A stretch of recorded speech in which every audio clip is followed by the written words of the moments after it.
supported my husband, who hasn't worked in 8 years, but at the anniversary party I paid for, my mother-in-law gave a speech blaming me for ruining her son's life. So, my husband Landon, who's 36, and I, 34, have been together for 12 years and married for 9. Honestly, we've pretty much been soulmates and get along great. Well, except when it comes to my in-laws. For some reason, they've never really liked me or accepted me as part of the family. I didn't get what the deal was until a few days ago at their anniversary party, where they finally spilled the beans. But before I get into that drama, let me give you guys some background on our situation. Landon is what you'd call a house husband. About a year into our marriage, we figured out that I was making way more money than he was, mainly because I was working at my dad's electrical appliance business and training to take over when he retired. Landon, on the other hand, hated his job and thought it was a waste of time. He suggested staying home to handle the household chores, and even though it was a big decision, we both agreed it was for the best. So, we've stuck to that arrangement for the past 8 years. My dad retired almost 6 years ago, and I've been the CEO of our company since then. Not to brag, but I make pretty good money. Both Landon and I are happy with our setup, so I never understood why anyone else would have a problem with it. However, my in-laws always assumed Landon was the primary breadwinner. We never really corrected them because they're super old school and traditional. Landon was sure that if they found out he was a house husband, they'd lose their minds. So, we kept it a secret, pretending that he was still working at his old job whenever we saw them. We avoided discussing the details and changed the subject whenever it came up. It helped us dodge awkward conversations, and we were content with that. Plus, his parents already didn't like me much by the time we got married, so I wasn't about to make things worse by revealing our true arrangement, that I was the one working and bringing in the money while Landon stayed at home. You might wonder why I even bothered trying to get along with them when it was clear they didn't like me. Landon has apologized to me about this numerous times, but cutting them out of our lives permanently just wasn't feasible. My mother-in-law, Sheila, is a cancer survivor. In the past 8 years, she's battled both skin and brain cancer and is currently in remission. On top of that, my father-in-law, Bob, has had 2 heart attacks in the last 4 years. Given all they've been through, we just couldn't bring ourselves to cut ties with them, despite their odd behavior towards me. They weren't outright rude or nasty, like some in-laws can be, but they were always cold and distant whenever I was around. Even when I first met them while dating Landon, they were a bit off. After we got married, they grew even more distant, but given their health issues, I decided to suck it up and deal with it. I didn't want to be the person who told Landon to cut his parents out of his life just because they were a bit weird around me, and he was genuinely thankful for that. Honestly, I felt bad for them because I lost my own mom to cancer a few years before I met Landon. I didn't want to make matters worse for them and tried to help them financially whenever I could. They're both retired, so sometimes they'd ask Landon to help cover certain expenses. Since Landon didn't have any income, it was always me writing the checks. To avoid suspicion, we made it look like the money was coming from both of us. Every event, vacation, and fancy thing they've done over the years has been thanks to my earnings. I figured they'd at least be a little grateful since it appeared that both Landon and I were contributing, but I never got any appreciation from them. Recently, I even organized their 40th wedding anniversary party. Even though they thought Landon and I did it together, I was still involved and hoped they'd be thankful. However, at the party, they decided to give a speech, and it was particularly nasty. After that, I realized there was no going back to having a relationship with them. In retaliation, I cleared up some things that were long overdue. Right from the moment we showed up at the party, Landon's parents started acting weird, and I couldn't figure out why, until they made that speech. So, while I was giving this speech, I suddenly realized it was all because of my new car. A couple of weeks ago, I treated myself to a fancy new luxury car. Landon, on the other hand, is still driving his old car because he doesn't really like to go out much. Whenever we need to go somewhere together, we just take my car. But on that particular day, Landon had gone to his parents' house in the afternoon, while I showed up later in the evening after work, so we drove separately. I guess that rubbed Landon's parents the wrong way. When they were asked to give a speech for their anniversary, they started off by saying they were happy to celebrate 40 years of marriage. But then, they used that moment to bring up something that had been bothering them. They turned to me and accused me of mooching off their son for so long. They claimed they had kept quiet for nearly 9 years, hoping I would change. But since I hadn't, they decided to call me out publicly. They even pointed out that I had just bought a new car with what they assumed was Landon's money, while he was still driving his old car. It didn't stop there. They criticized me for always wearing expensive brands, calling it a brazen display of dependency on my husband. They said they had stayed quiet for long enough and wanted to make it clear that they saw me as a gold digger. Naturally, I completely lost it because everyone was staring at me. Being cold to me was one thing, but humiliating me publicly was just unacceptable. So I decided to take over the event.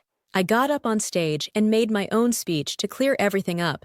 Since then, Landon's parents have been constantly bothering us, claiming we made fools out of them. For the record, Landon totally supports me because he knows the truth had to come out eventually. When I got up to speak, they tried to shut me down, saying it wasn't necessary to have a debate, but I insisted it was crucial for them to hear my side.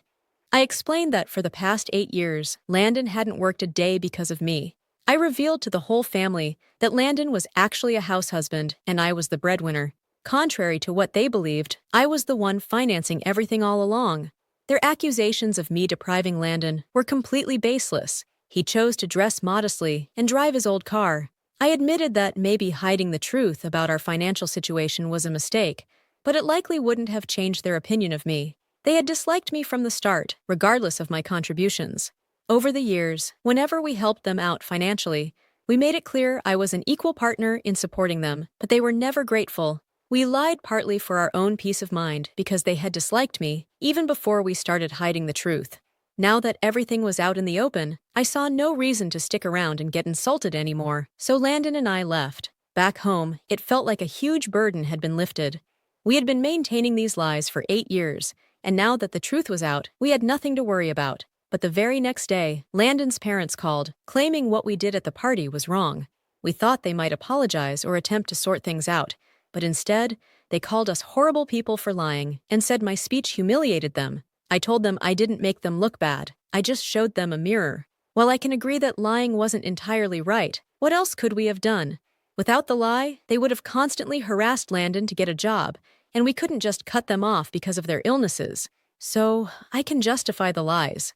They disliked me from the beginning, even before we did anything. Landon asked them why they hated me so much, especially when they knew I was contributing financially. All the checks we sent them had my name on them too, yet they never acknowledged that. When Landon demanded an answer, they had nothing to say and tried to switch the topic back to how we had lied and embarrassed them. Landon insisted on knowing why they disliked me, pointing out that I had played a huge role in organizing their anniversary party. So, I'd talked to all the vendors. They were all under the impression that we were sharing the costs for organizing everything. They could even see for themselves that I had been diligent, making sure I communicated with each vendor. Yet, despite all my efforts, it still wasn't enough for them. After everything I did for his family, his parents still wanted to dislike me. He was trying to explain, but suddenly there was loud screaming from the other end. Landon's mother was so loud that I could hear her clearly, even though I was just a few inches away from him. She was accusing us of gaslighting them for years, saying she'd never forgive us. According to her, my speech had turned everyone in their life against them, and she was just disgusted with both of us. Then she hung up, and they started messaging him continuously, insisting that we tell them how much they owe us. They didn't want to accept any favors from me anymore. They even talked about returning everything we helped them with, even if it meant selling all they had. They were okay with their son helping them, but if it was me, they didn't want it because they thought I was a liar. So, now I'm feeling really weird about all of this and guilty for lying to my in-laws about my husband having a job and for making a speech at their anniversary party that exposed the truth. Update 1. Hi everyone! It's been a week since that dramatic anniversary party. Landon and I decided it was best for our sanity to just block my in-laws and move on. There's no reasoning with them. They just seem to be looking for excuses to hate me. They've never liked me, I swear.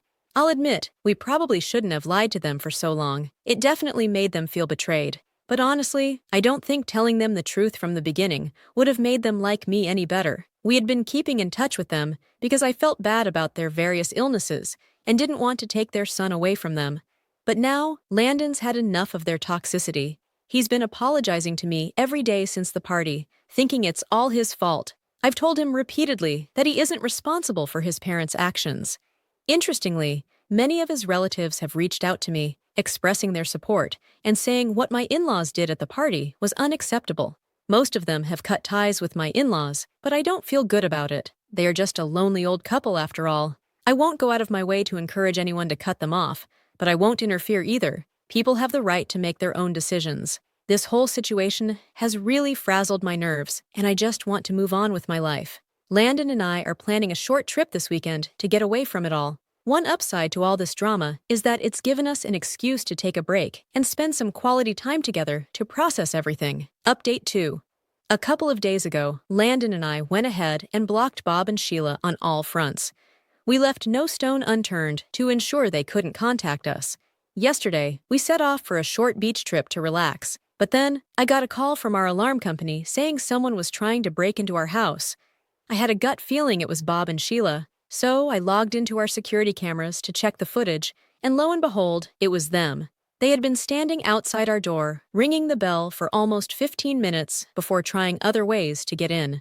The craziest part? They smashed our glass bay window with bricks they had brought with them. I made a note of this to sue them later and get my money back because that was an expensive installation.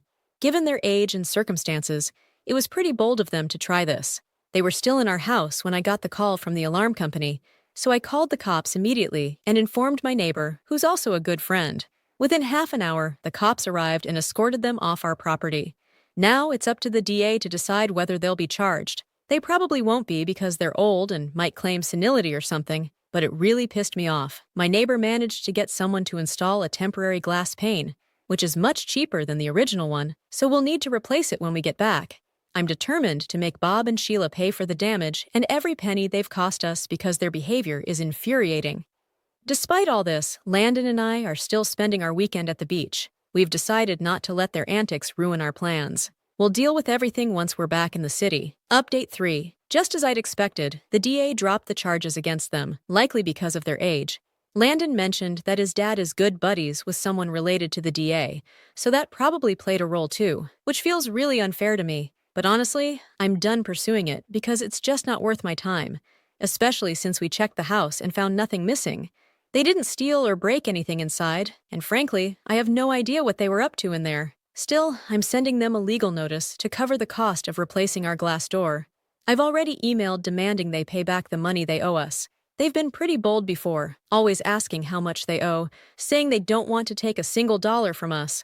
Well, now it's time for them to return the favor. We crunched the numbers, and over the past 9 years, they've racked up about $80,000 in debt to us. Until they pay every cent back, they owe us big time. I might have felt some pity, but after the break-in, I really don't think they deserve it. Even Landon agrees I'm doing the right thing, although we're doing it a bit late. I've always tried to be kind and generous, but some people just don't deserve it. My lawyer said the footage clearly shows they broke the glass door, so they'll have to pay for that. Getting the rest of the money back might be tricky, since there's no contract or legal document. But hey, I'm going to keep emailing them until they give in, or one of us gets tired, and I hope it's them. To be honest, I don't desperately need the money, but after all the humiliation, I can't just let it slide. So a few weeks ago, we sent a legal notice to my in-laws for the glass door replacement. It was pretty straightforward, and 2 weeks later, we reached a settlement, and they paid up. The worst part wasn't even the money, it was seeing them again. During our lawyer meeting, they had to behave, but once we hit the parking lot, it was chaos. Landon and I drove there in my new car, and sure enough, they had a problem with that too.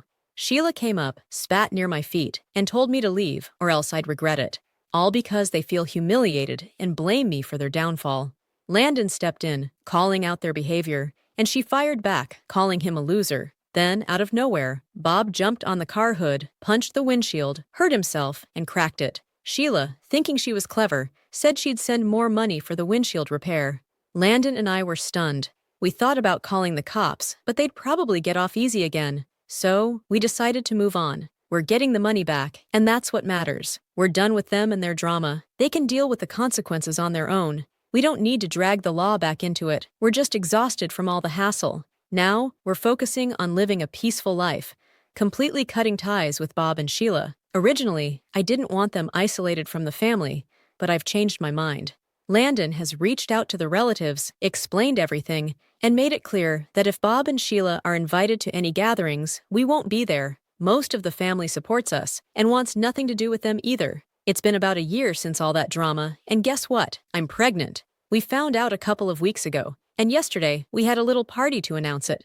It wasn't really planned, but here we are, and we're thrilled. So, here's the deal. I was kind of skeptical about it at first because, I'm almost hitting my late 30s now, but you know what? It just felt right. So, we decided to go ahead with the pregnancy, and honestly, everyone is super thrilled about it. But get this. After nearly a whole year of zero contact, guess who showed up at our party yesterday, completely uninvited? Yep, you guessed it, Sheila and Bob. And not just that, they showed up almost an hour before the party was even supposed to start. So, when they knocked on our door, I was ready. I had been waiting to do this for so long. Sheila tried to play nice, saying she wanted to put the past behind us and start fresh, now that she was going to be a grandma. But man, I wasn't having any of it. I spat on the ground and told her to get lost, just like she had done to me a year ago. Then I slammed the door right in their faces. They didn't get the hint at first and kept ringing the doorbell for a few more minutes. So I opened the door again and told them if they didn't leave, I'd call the cops. This time, I wouldn't just let them off easily. They demanded to talk to Landon, but he came out and told them straight up that since he wasn't the breadwinner and felt like such a huge loser, he didn't think he was worth having any conversation with them. He basically told them to buzz off. Finally, they seemed humiliated enough and left. We were so relieved. Now, I'm planning to get a restraining order against them, because with the pregnancy and all, I don't want to risk anything. I don't want them in my life ever again, and I'm going to make damn sure of it.